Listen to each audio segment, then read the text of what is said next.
I've been talking about the 5.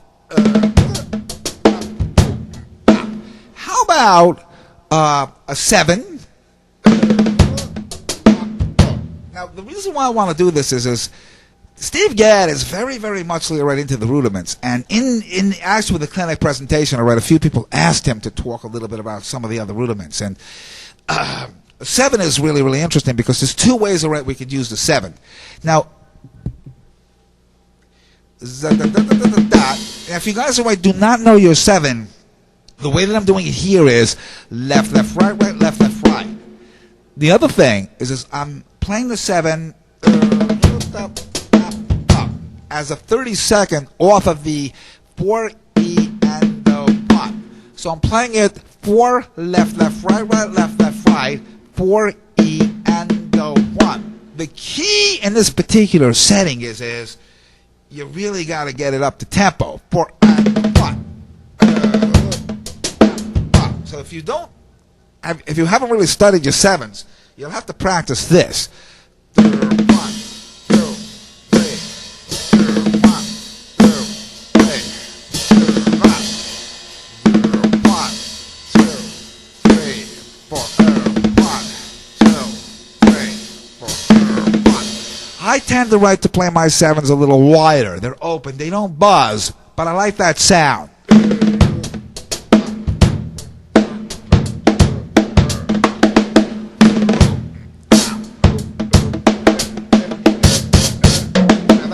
What I just did there was another way of doing it.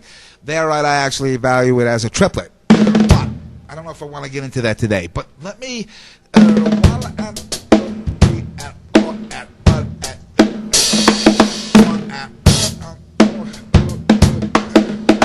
2. There, I leaned a little bit more into it.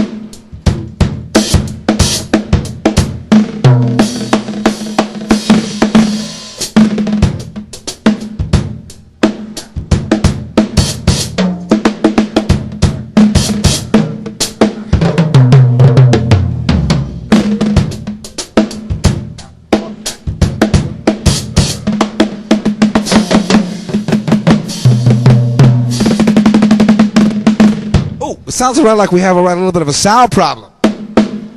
Something's going on.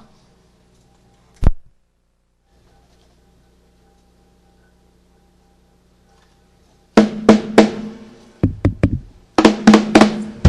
don't know what's going on there. It sounds like we have a little bit of a sound problem. Just give me a second to write real quickly just to check this out.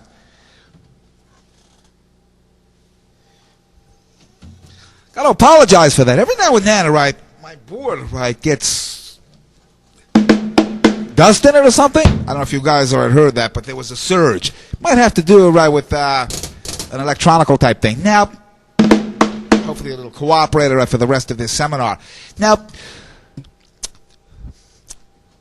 I want to actually begin, just the very, very early stages of idea number 2. But I'm going to introduce it and talk much more about it actually tomorrow.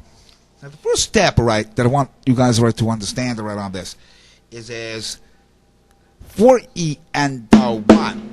4E and the 1. We're into 4E and the 1 and the 2 and the 3 and the 4 and the 1. Now, the well part about this is it has an inverted double feel to it, but it's all on the drum. Very hard to describe. Now, where I want to go with it for today is I just want to introduce it.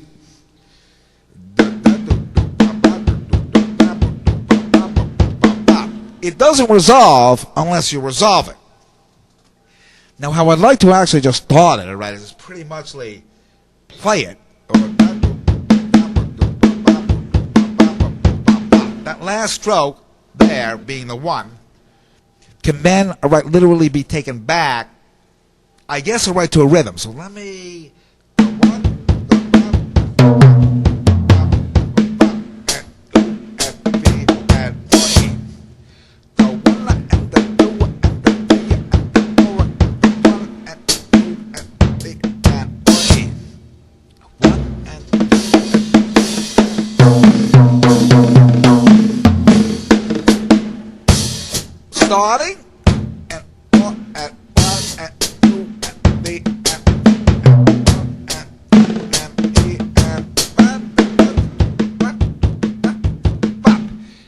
stop on 4.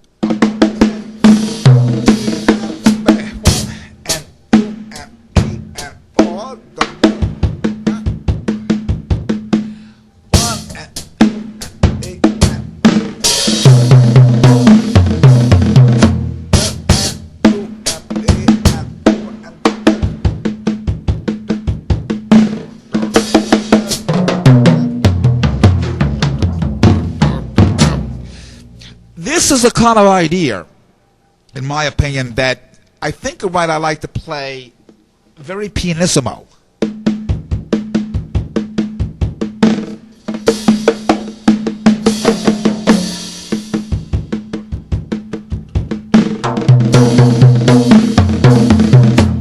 I want to actually have some fun with it by suggesting to you guys like an improvisational response to it.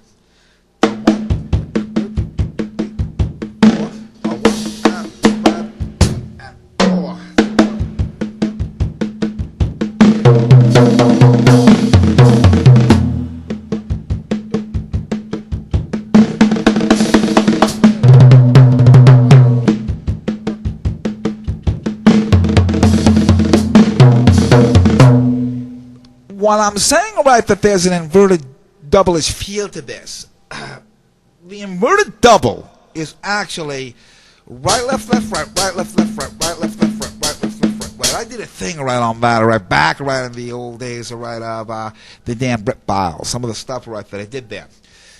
The sound of the inverted double, right, left, you notice I tend to rush it a little bit and get it a little bit more ahead of the beat.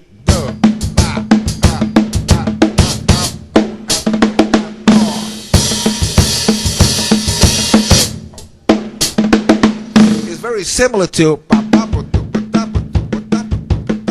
in sound. So there's kind of like a similarity to it, I would say. What Gadd did with this idea was very, very abstract, because Gadd took the idea more in a heavier mobilization type of a fashion. And what I want to recommend, you guys can play around with this. It really depends on where you hear the idea. But the first step, I think, to getting comfortable with the idea is to mobilize it.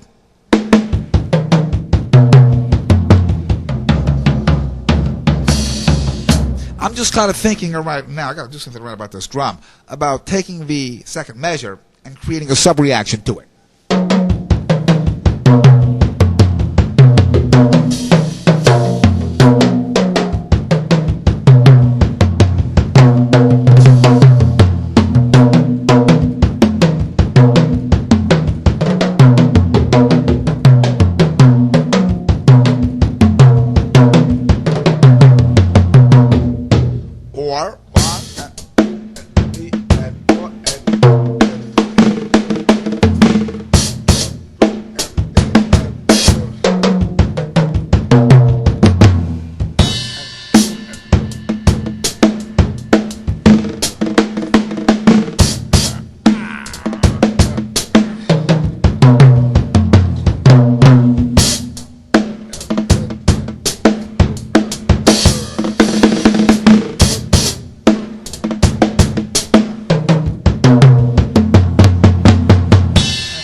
I left these tom-toms really, really way down low for this season. They're a little out of tune. They're a little bit lower, but I really like the sound of them, I think, for this season's recordings. Really, really kind of have